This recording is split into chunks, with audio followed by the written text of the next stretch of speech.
UP board class 12 के प्यारे विद्यार्थियों, स्वागत है आप सभी का शिवम लेक्चरर में। समाजशास्त्र का पेपर है जो कि बोर्ड एग्जाम 2025 के लिए सबसे ज़्यादा इंपॉर्टेंट है। तो मेरे प्यारे बच्चों, आप लोग वीडियो को पूरा अंत तक देखिएगा। पूरा पेपर एकदम अच्छे से आंसर के साथ बताने वाले हैं। समय 3 घंटे 15 मिनट होता है और पूर्णांक होता है 100 का। यहाँ पर थोड़ा सा निर्देश देख लेते हैं। प्रारंभ के 15 मिनट परीक्षार्थियों को प्रश्न पत्र पढ़ने के लिए निर्धारित है। सभी प्रश्न अनिवार्य हैं। प्रत्येक प्रश्न के लिए निर्धारित अंक उसके सामने दिए गए हैं।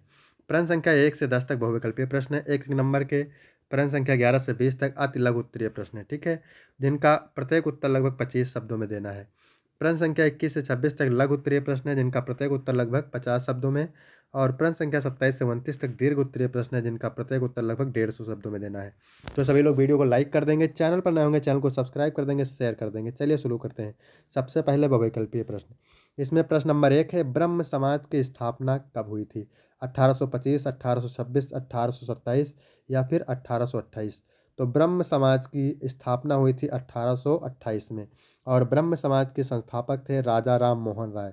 एक चीज़ आपको बता देते हैं, अगर आपको इसका पीडीएफ चाहिए आंसर के साथ, तो आप डिस्क्रिप्शन में आपको टेलीग्राम की लिंक मिल जाएगी, वहाँ से टेलीग्राम ज्वाइन कर लेंगे और वहाँ आपको पीडीएफ मिल जाएगी।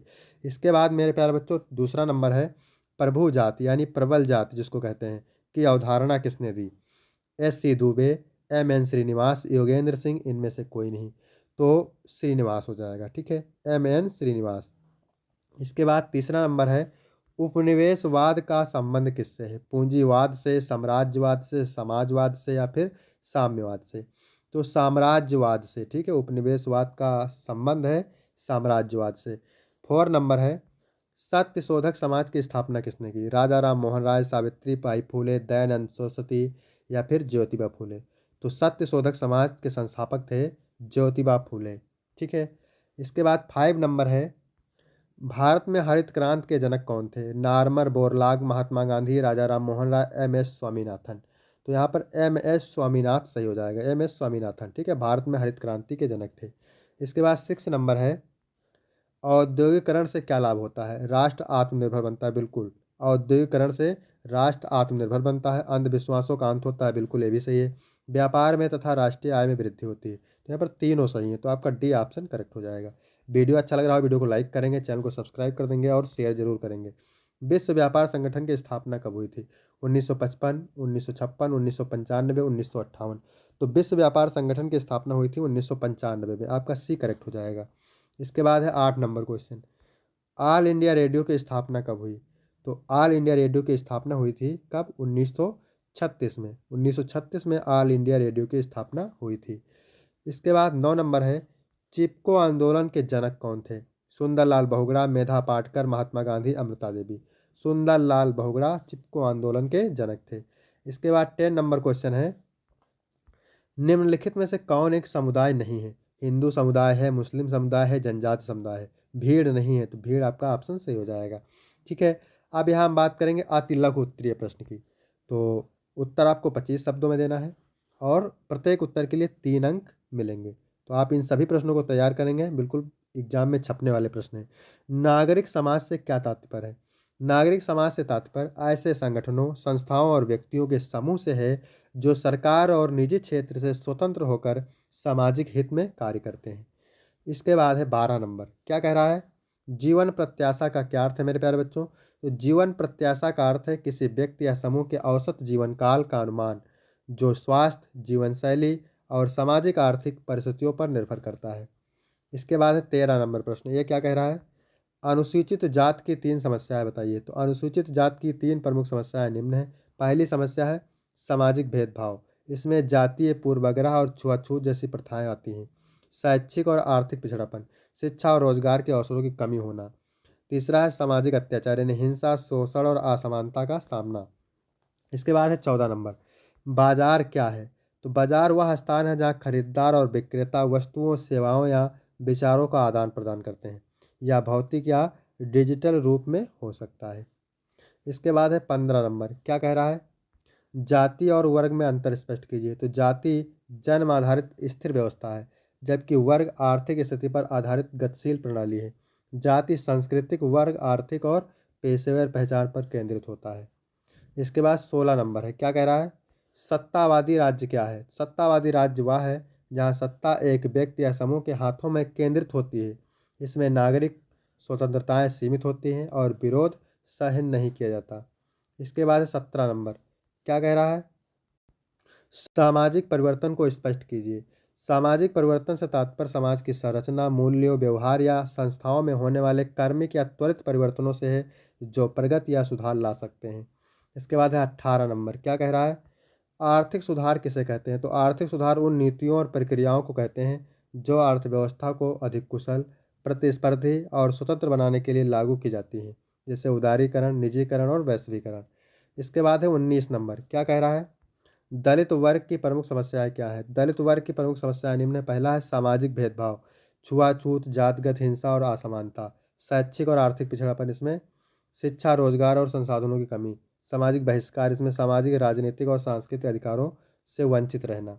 इसके बाद है 20 नंबर क्या कह रहा है? ग्राम पंचायत की 4 दायित्व लिखिए।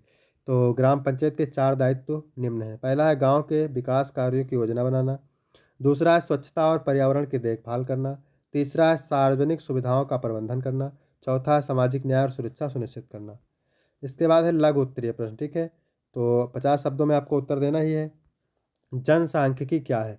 तो जनसांख्यिकी एक सामाजिक विज्ञान है जो जनसंख्या के अध्ययन से संबंधित है। इसमें जनसंख्या के विभिन्न पहलुओं जैसे जनसंख्या का आकार, संरचना, वितरण, वृद्धि दर, मृत्यु दर, जन्म दर, शिक्षा स्तर, स्वास्थ्य स्थिति, जातीय और सांस्कृतिक समूह की जानकारी आदि शामिल होती है। बस यहाँ तक आप लिख देंगे, ठीक है। 50 शब्द में लिखना है। आगे लिखना चाहें अगर लांग में पूछता है तो लिख सकते हैं। जनसांख्यिकी का उद्देश्य समाज की जनसांख्यिकीय समस्याओं और विकास के लिए आवश्यक योजनाओं को समझना और विश्लेषित करना होता है। यह जनसंख्या से जुड़ी सामाजिक, आर्थिक और सांस्कृतिक तत्वों का अध्ययन करके देश या क्षेत्र के भविष्य की स्थिति का आकलन करने में मदद करता है। इसके बाद है 22 नंबर क्वेश्चन, सांस्कृतिक परिवर्तन पर एक टिप्पणी लिखिए। सांस्कृतिक परिवर्तन वह प्रक्रिया है जिसमें एक समाज के मूल्यों, परंपराओं, मान्यताओं और व्यवहारों के समय के साथ बदलाव होता है। यह परिवर्तन विभिन्न कारणों जैसे आर्थिक, राजनीतिक, सामाजिक और तकनीकी प्रभाव के कारण होता है। सांस्कृतिक परिवर्तन समाज में नई सोच, आविष्कार, अंतरिक्ष और वैश्वीकरण के कारण हो सकता है, जो सामाजिक तालमेल और विकास को प्रभावित करता है। इसके बाद है सामाजिक विषमता क्या है? तो सामाजिक विषमता से तात्पर्य है समाज विभिन्न जाति, धर्म, लिंग, आयु, शिक्षा और आर्थिक स्थिति के आधार पर लोगों के बीच असमानता। यह असमानता अधिकार, अवसर, संसाधनों और जीवन की गुणवत्ता में भिन्नता के रूप में प्रकट होती है, जो सामाजिक न्याय, समानता और सामुदायिक सामंजस्य को प्रभावित करती है। इसके बाद है 23 नंबर प्रश्न क्या कह रहा है? धर्मनिरपेक्ष राज्य के कारण के प्रमुख विशेषताओं का वर्णन कीजिए। तो धर्मनिरपेक्ष राज्य की प्रमुख विशेषताएं निम्न है। पहला है धार्मिक स्वतंत्रता, सभी नागरिकों को अपनी धार्मिक मान्यताओं के पालन की स्वतंत्रता होती है।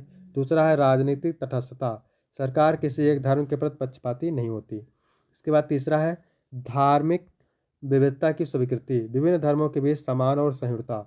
चौथा है धार्मिक हस्तक्षेप से परहेज, राज्य के मामलों में धर्म का हस्तक्षेप न करना। पांचवा है समानता और न्याय, सभी धर्मों के लोगों के लिए समान अवसर और अधिकार सुनिश्चित करना। छठा है धार्मिक सौहार्द, सामाजिक स्थिरता और सौहार्द को बढ़ावा देना।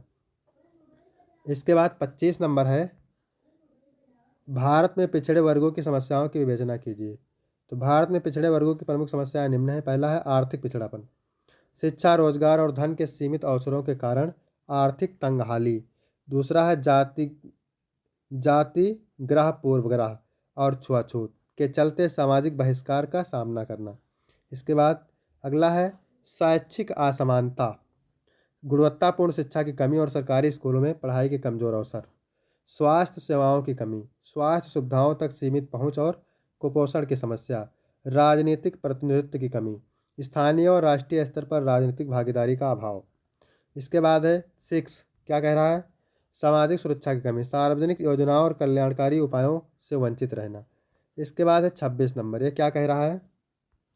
हित प्रतिस्पर्धा, संविधान और सामाजिक परिवर्तन की चर्चा कीजिए। तो हित प्रतिस्पर्धा का तात्पर्य विभिन्न सामाजिक, आर्थिक और राजनीतिक समूहों के बीच अधिकारों और संसाधनों की प्राप्ति के लिए संघर्ष से है। भारतीय संविधान सभी नागरिकों को समानता, सामाजिक न्याय और अवसर प्रदान करता है, जो सामाजिक परिवर्तन को सक्षम बनाता है। यह संविधान समाज में न्यायसंगत बदलाव लाने के लिए महत्वपूर्ण भूमिका निभाता है। इसके बाद है विस्तृत उत्तरीय प्रश्न, ठीक है। उत्तर आपको 150 शब्दों में देना है, प्रत्येक उत्तर के लिए 8 अंक। 27 नंबर है, उदारीकरण ने रोजगार के प्रतिमानों को किस प्रकार प्रभावित किया है? अथवा जाति को परिभाषित कीजिए तथा इसके प्रमुख विशेषताओं का वर्णन कीजिए। 28 नंबर है, लोकतंत्र को परिभाषित कीजिए, लोकतंत्र में दबाव समूह की भूमिका का वर्णन कीजिए।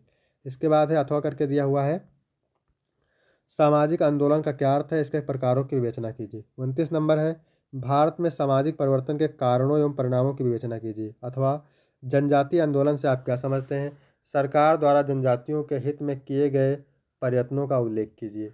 तो यहाँ तक मेरे प्यारे बच्चों वीडियो कंप्लीट होता है। वीडियो अच्छा लगा हो तो वीडियो को लाइक करेंगे, सब्सक्राइब करेंगे, कमेंट करेंगे। फिर मिलते हैं आपको अगली वीडियो में। तब तक के लिए जय हिंद, जय भारत।